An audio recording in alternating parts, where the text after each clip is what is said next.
गुरुजी संगत जी गुरु जी की कृपा, गुरु जी के आशीर्वाद से आज का जो सत्संग मैं आप सभी के साथ शेयर कर रही हूँ वो माही आंटी का सत्संग है। बहुत प्यारा सत्संग है, ब्लेसिंगफुल सत्संग है। तो मेरी विनती है सभी गुरु परिवार से कि आप सत्संग को अंत तक सुने, ध्यान से सुने, पूरा सुने। सत्संग का मतलब होता है सत्य का संग। सत्संग की प्राप्ति जब ही होती है जब गुरु कृपा होती है। तो हम सभी बड़े भाग्यशाली हैं कि हम पे गुरु कृपा हुई और हमें सत्संग सुनने का, शेयर करने का सौभाग्य प्राप्त हो रहा है। साथ संगत जी, अगर आप भी अपने सत्संग अनुभव शेयर करना चाहते हैं तो हिंदी में साफ राइटिंग में आप अपना सत्संग लिखकर हमारी जीमेल आईडी पर सेंड कर सकते हैं, ताकि आपके द्वारा सुनाए गए सत्संग से जो भी गुरुजी महाराज की नई जुड़ने वाली संगत होगी उन्हें गुरुजी के कल्याण, महिमा, अनुभव के बारे में ज़्यादा से ज़्यादा पता चलेगा। सत्संग आपको पसंद आए तो आप इसको लाइक कीजिए, चैनल को सब्सक्राइब कीजिए, वीडियो को ज़्यादा से ज़्यादा संगत में शेयर कीजिए और बेल आइकन दबाना बिल्कुल नहीं भूलिएगा। जब भी कोई लेटेस्ट सत्संग आएगा उसका नोटिफिकेशन आपके पास आएगा। तो चलिए संगत जी, चलते हैं गुरुजी महाराज के सत्संग की ओर। सत्संग शुरू करने से पहले करते हैं गुरुजी का मंत्र जाप। ओम नमः शिवाय, शिव जी सदा सहाय। ओम नमः शिवाय, गुरु जी सदा सहाय। जय गुरु जी। संगत जी ये मेरा शुक्राना सत्संग है, कोई भूल चूक हो तो क्षमा कीजिए। मंत्र जाप से मैं अपने सत्संग की शुरुआत करूंगी। ओम नमः शिवाय, शिव जी सदा सहाय। ओम नमः शिवाय, गुरु जी सदा सहाय। साथ संगत जी, बहुत टाइम से गुरु जी का मैसेज मुझे आ रहा था शुक्राना सत्संग शेयर कर, बट वह कहते हैं ना कि हम लोग किसी ना किसी काम में ऐसे उलझ जाते हैं कि अपना शुक्राना सत्संग ही नहीं शेयर कर पाते। और देखिए आज गुरुजी ने मौका दिया, कृपा हुई, तो आज मैं अपना सत्संग शेयर कर पा रही हूँ। इसके लिए गुरुजी महाराज का अनंतम शुक्राना। साथ संगत जी, मैं पिछले कुछ टाइम से परेशान चल रही थी अपनी जॉब को लेके, और जॉब के कारण घर में कुछ इश्यूज हो गए थे हेल्थ को लेके भी, और कुछ कर्जे भी हो गए थे। संगत जी, फादर मेरे कोई सपोर्ट मुझे करते नहीं थे और ना मेरी मदर को करते थे। जैसा पापा हमारे संगत जी कह देते थे वैसा हम लोग भले ही कर लेते थे, लेकिन संगत जी सपोर्ट के नाम पे वो कुछ भी हेल्प हमारी नहीं करते थे। मम्मी की आंखों में मोतियाबिंद था। बहुत बार हम लोगों ने ऑपरेशन के लिए पापा को बोला, लेकिन संगत जी टालते रहे। मम्मी का ऑपरेशन, डॉक्टर का कहना था जल्द से जल्द करवाओ, नहीं तो फिर आंखें चली जाएगी। तब संगत जी मैंने गुरुजी से प्रे करी। उस टाइम मेरी जॉब भी जा चुकी थी और मैं उस समय इतनी परेशान थी अपनी जॉब को लेके, मैं आपको बता नहीं सकती। और जब मम्मी का आंखों का ऑपरेशन भी करवाना था, क्योंकि संगत जी अगर ऑपरेशन नहीं होता तो आंखें चली जाती। पापा ने 1 रुपए का भी सहारा नहीं लगाया साथ संगत जी, और भाई कुछ काम करता नहीं था। मैं संगत जी जॉब करती थी नोएडा में, और मेरी जॉब जा चुकी थी। मैं ट्राई कर रही थी बट नौकरी भी नहीं मिल रही थी।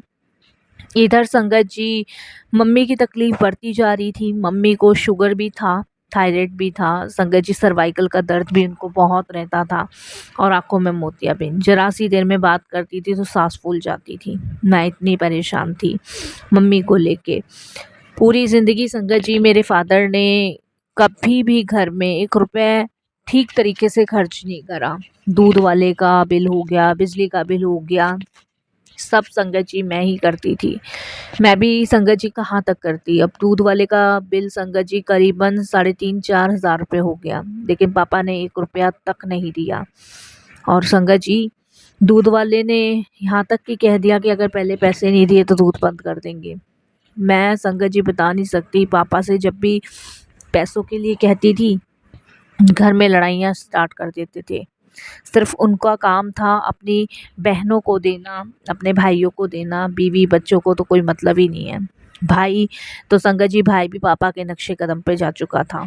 मैं गुरुजी को कहती थी कि गुरुजी प्लीज़ आप कुछ तो करो, ऐसा करो कि इनकी बुद्धियां फिर जाएं, ये सही मार्ग पे हो जाएं। लेकिन वो कहते हैं ना संगत जी, जो बदल नहीं सकता ना उसको गुरुजी भी हालात पे उनके छोड़ देते हैं। लेकिन मुझे मेरी मम्मी को बहुत सपोर्ट करते थे संगत जी। गुरुजी की कृपा से मेरी जॉब लगी, अभी लगी है संगत जी गुड़गांवा में।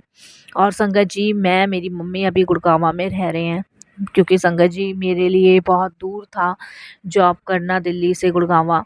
तो मैं, मेरी मम्मी, संगत जी भी गुड़गांवा में ही रह रहे हैं, और हमने एक फ्लैट ले रखा है जिसमें मैं रह रही हूँ। मेरी एक जॉब भी गुरुजी की मेहर से, कृपा से लगी, बहुत अच्छी जॉब लगी है संगत जी, मेरी कल्पना से भी ज़्यादा गुरुजी ने मेरे को करके दिया। और संगत जी जॉब के माध्यम से संगत जी मैं अपनी मम्मी का ऑपरेशन भी करवा पाई। अभी संगत जी मेरी मम्मी का ऑपरेशन पिछले महीने ही हुआ है गुरुजी महाराज की कृपा से, क्योंकि डॉक्टर्स का कहना था कि अगर ऑपरेशन नहीं होगा तो फिर आंखें जाने का खतरा है। तो महाराज की ऐसी असीम कृपा हुई कि ऑपरेशन मेरी मम्मी का हुआ, जिसके लिए मैं शुक्राना करती हूँ गुरुजी का, बेहद शुक्राना करती हूँ। संगत जी पापा और भाई को वहाँ पे दिल्ली में इसलिए अकेला छोड़ा कि संगत जी ना वो मम्मी की हेल्प करते थे, भाई मम्मी से इतना ऊट-पटांग बोलता था और मेरे से बर्दाश्त नहीं होता था, इस वजह से मेरे भाई का मेरा झगड़ा हो जाता था। और पापा का तो ये था संगत जी, कब गुस्सा होके घर छोड़ के चले गए, कब आ गए और कभी संगत जी आते ही नहीं थे महीनों-महीनों। तो संगत जी फिर जब करना ही हमें है तो फिर क्यों इतनी तकलीफ़ सहनी। मैंने गुरुजी को कहा, मैंने कहा गुरुजी अब ये सब चीज़ें बर्दाश्त नहीं होती है ना, हम बर्दाश्त कर सकते। इसीलिए गुरुजी अब आपके हाथ में हमने सब कुछ सौंप रखा है। अब आप देखो कि आपने क्या करना है, क्या नहीं करना। और ऐसी कृपा गुरुजी की हुई, ऐसी मेहर गुरुजी महाराज की हुई, साथ संगत जी की जॉब भी लगी, मम्मी की आँखों का ऑपरेशन भी हुआ। और संगत जी अब मेरी मम्मी सिर्फ़ गुरुजी की भक्ति में, उनके चरणों में लीन रहते हैं।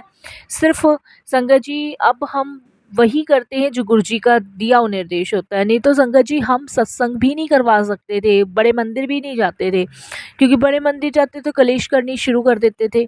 इसीलिए साथ संगत जी अब हमने सब कुछ गुरुजी के चरणों में समर्पित कर दिया है और गुड़गाँवा में हमारी लाइफ गुरुजी चला रहे हैं।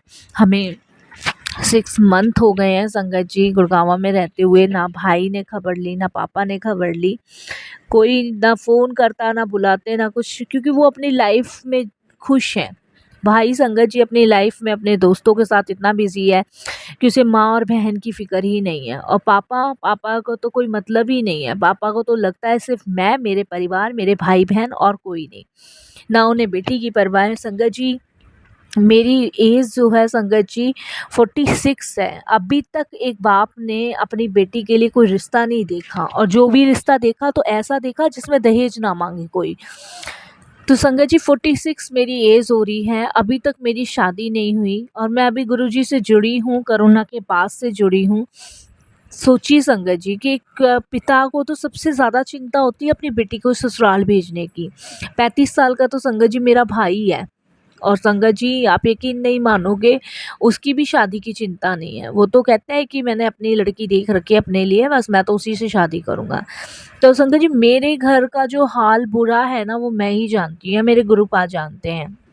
बट मेरे लिए सबसे इम्पोर्टेंट मेरी माँ है, क्योंकि गुरुजी को पता है कि बिन माँ के ना कुछ भी नहीं है। मेरी माँ ने मेरे को, मेरे भाई को बहुत, मैं उससे पाला है संगत जी। मेरे पापा पैसे नहीं देते थे और मेरे पापा ने हमेशा मेरी मम्मी को दुखी रखा है, मारना पीटना। मेरी मम्मी का शरीर जो है ना संगत जी अंदर से तोड़ दिया था मेरे पापा ने, और मेरी माँ फिर भी हम लोगों को पालती गई। लेकिन मेरा भाई इस चीज़ को समझने को तैयार नहीं है, क्योंकि जैसे पापा की आदत है उसकी भी वैसी आदत है।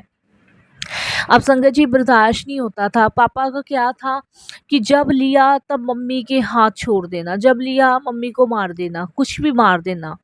तो संगत जी इसीलिए ये सब चीज़ें अब मेरे से बर्दाश्त नहीं होती थी, बिल्कुल भी मेरे बर्दाश्त से बाहर होती थी। इसीलिए संगत जी इस दुख दर्द परेशानी के कारण मैंने अपने पापा का घर छोड़ दिया और अपनी मम्मी को लेके गुड़गाँवा आके रहने लगी। बस संगत जी सत्संग बहुत सारे हैं। गुड़गाँवा में गुरुजी ने रहने का इंतज़ाम करवाया, नौकरी का इंतज़ाम करवाया, मम्मी का ऑपरेशन कराया। और संगत जी देखिए गुड़गाँवा में इतनी प्यारी-प्यारी गुरु परिवार की संगत मिली। गुरुजी अपने दर्शन हमेशा देते हैं, अपने होने का एहसास कराते हैं। गुरुजी ने उस नर्क से निकाल के संगत जी हमें यहाँ पहुँचाया। मेरा दिल्ली में संगत जी हम लोगों का अपना घर है और उसमें पापा भाई रहते हैं, और गुरुजी ने चाहा तो गुड़गाँवा में संगत जी मैं बहुत जल्द अपना घर ले लूँगी और अपनी मम्मी को किराए के मकान से निकाल के अपने घर में रखूँगी। क्योंकि संगत जी मेरे लिए सिर्फ गुरुजी और मेरी माँ ही है इस दुनिया में, और कोई नहीं है।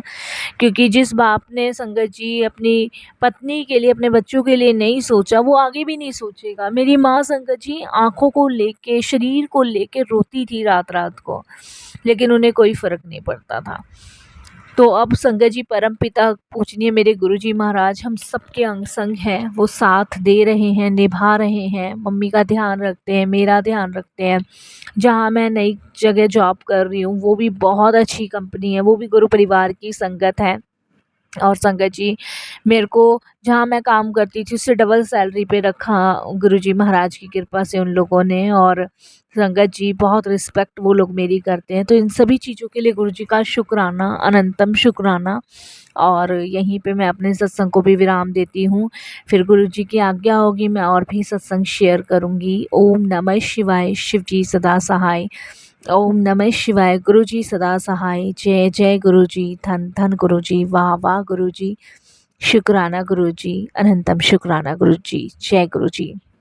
जय गुरुजी। संगत जी, संगत जी अगर माही आंटी का सत्संग आपको पसंद आया तो आप इसको लाइक कीजिए, चैनल को सब्सक्राइब कीजिए, वीडियो को ज़्यादा से ज़्यादा संगत में शेयर कीजिए और बेल आइकन दबाना बिल्कुल नहीं भूलिएगा। जब भी कोई लेटेस्ट सत्संग आएगा उसका नोटिफिकेशन आपके पास आएगा। संगत जी वीडियो के एंड में मैं आपको छोटी सी टिप दूंगी और एक छोटा सा उपाय बताऊंगी। संगत जी जिसके भी घर में कुछ भी काम नहीं बनते हो, नेगेटिविटी आती हो, घर में किसी भी काम के होने से पहले ही वो काम खराब हो जाता हो, तो अपने घर के बाहर एक पंचमुखी हनुमान जी ज़रूर लगाएं। और हर मंगलवार को उनको संगत जी चंदन का टीका लगाएं। और वो चंदन का टीका जब पंचमुखी हनुमान जी को लगा ले, आखिरी में जब वो बचे हाथ में, वो अपने माथे पे लगाएं। फिर आप देखिए कि कैसे आपके रुके हुए सारे काम बन जाएंगे। संगत जी ध्यान रखिएगा, एक बार फिर रिपीट कर देती हूँ। जिस भी घर में कोई काम नहीं बनते हो, बनते बनते बिगड़ रहे हो, नेगेटिविटी ज़्यादा आ रही हो, शादियाँ नहीं हो रही हो, कुछ भी आपका काम नहीं बन रहा हो, अपने घर के बाहर मुख्य द्वार पे पंचमुखी हनुमान जी लगाएं। हर मंगलवार को चंदन का टीका लगा के बाकी आखिरी की उंगली का टीका अपने माथे पे लगाएं। फिर देखिए कि कैसे आपके सारे काम बनने लग जाएंगे। ये बहुत ही कारगर उपाय है। इसे करने के लिए आपको अपने घर में पंचमुखी हनुमान जी का एक पोस्टर या एक फोटो जरूर लाना चाहिए। और बस यहीं मैं वाणी को विराम देती हूँ। जय गुरु जी।